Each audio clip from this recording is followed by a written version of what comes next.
Good afternoon, everybody. Chef David here with NuWave Ovens.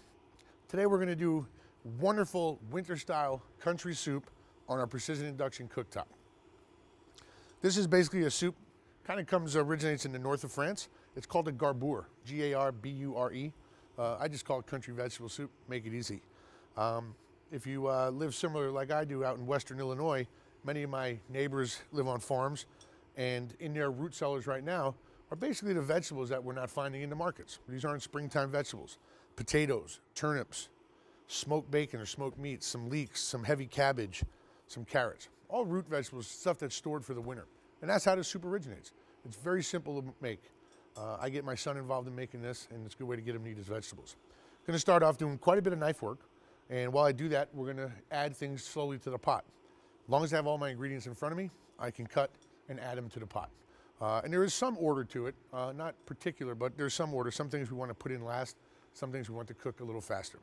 So I've got my pot here. I've actually got one of our perfect green Dorlon coated pans on the PIC. And I'm going to start with about 2 tablespoons extra virgin olive oil, okay?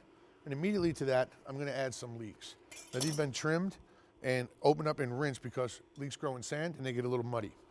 The other nice thing about the soup, one of the things I love, I spend so much time carefully cutting vegetables and meats. This one actually can be rough cut, and I like that. So basically we're going to start about 1/8 of an inch thick through the green right down to the nice sweet white part, and the root we're going to save, put in our compost bin as always.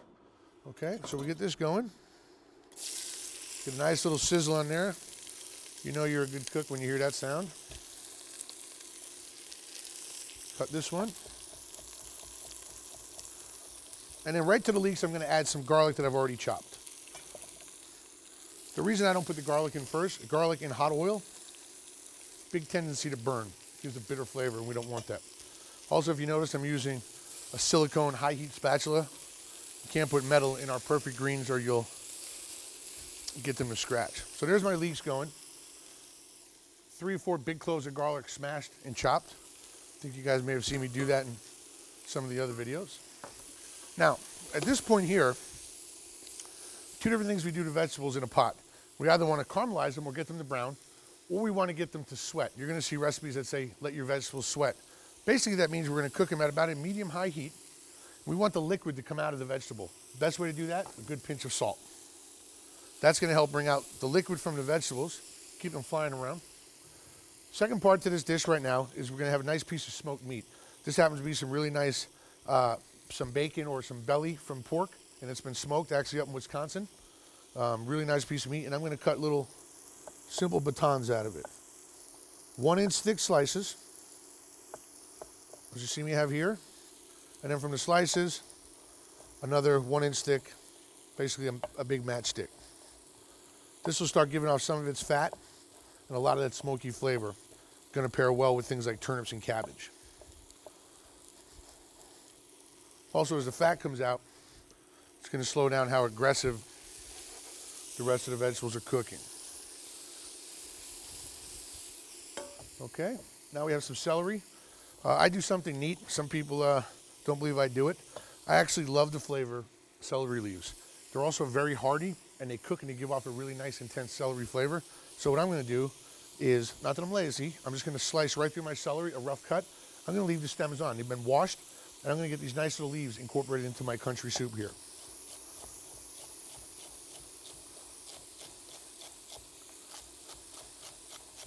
And again, all the vegetables, I always wash them. Cold water. Let them drain off. You see I have the leaves in here. Some of the stems. The leaves are going to break down. Give me this amazing aroma. Okay? Take this one. Now at this stage, I can put the bay leaves in. I don't use the dry ones. I find the fresh ones in the market, they're bright green, they're beautifully fragrant, and they'll start giving off the oils as they get hot in the pan. I don't know if you guys can see this, but this is ticking along beautifully.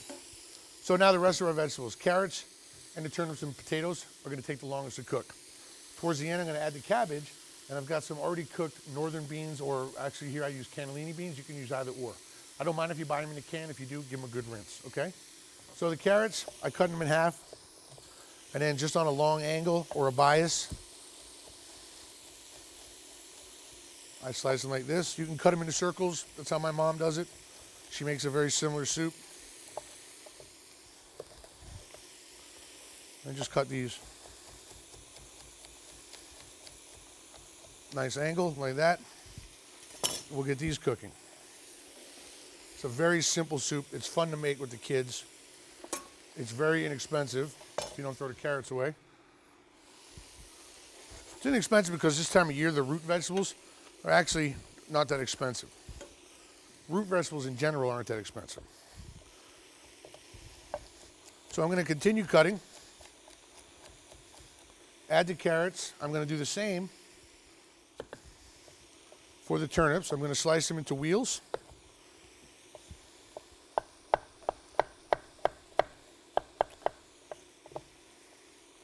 Again, I want this soup a little more rustic.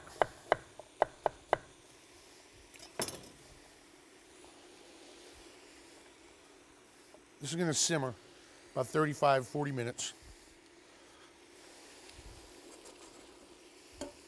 Potatoes. You can cut these any way you like. I'm going to do the wheels again, just because I like that.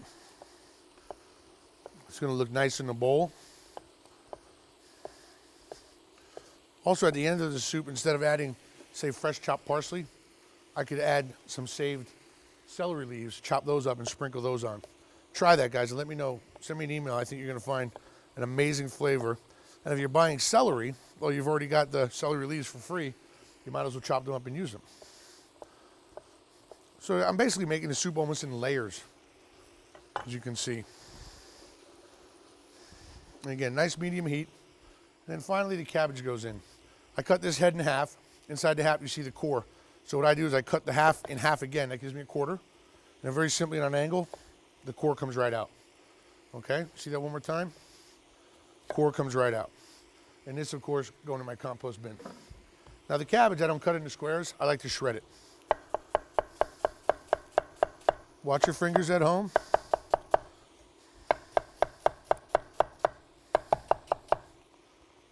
And you can cut the vegetables and let the kids layer them in the pan. So the final step to this dish is very simple. I'm going to add a roasted chicken stock. You can use a regular chicken stock. You can use beef stock. You could just use regular water. Either or is fine. I'm using the chicken bones we had left over from roasting some chickens. We made a nice rich stock out of. This is about 1.5 quarts. And that goes in. I'm going to let this simmer for about 30 minutes. A little touch of salt and a good pinch of cracked black pepper. We'll adjust the seasoning later. When we come back, we're going to serve up some beautiful winter-style vegetable soup or garbure. Welcome back, everybody. Let's put the finishing touches on our winter country vegetable soup, otherwise known in France as a garbure. Okay, if you remember, I had some wonderful cannellini beans and some cabbage I added right at the end. Okay, it's simmering away in a chicken stock that I made, and it's just basically covered in wonderful root vegetables. This is the type of soup you can put on the stove, put on your PIC, put it on low, set it to medium low, which is 175, or even set it to 100, okay, and just let it stay warm. The PIC also works as a great warmer. So while the kids are coming in out of the snow and out of the cold, little by little, you can feed them perfectly hot food, okay? And we cook this at 375, and then I dropped it down to 100 to hold it at warm. I always serve my country vegetable soup with some warm bread, toasted bread. Sometimes I'll melt a little Parmesan cheese on it if I have it. Every once in a while I'll get off my diet and put some butter on it. Today we just have some nice toasted whole wheat bread. Garbure, very simple plate up. Make sure you get all the vegetables mixed up so everybody gets some of the goodness. And I like to serve this soup after about 45 minutes of cooking. This way the vegetables still retain some of their life and some of their vitality, as opposed to when I reheat the soup tomorrow, as I can do. Once I cool it down, I can serve it again, but the vegetables have cooked more. But this is the way it looks, and I think tastes the best. Straight out of the pot with some of the smoky bacon. We'll get on top for you there. All right. A little more of the broth.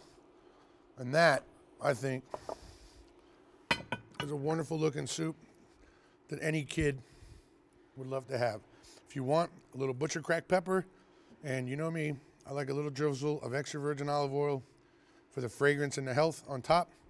And there's our country vegetable soup, or our French garbure from our PIC. Enjoy, guys.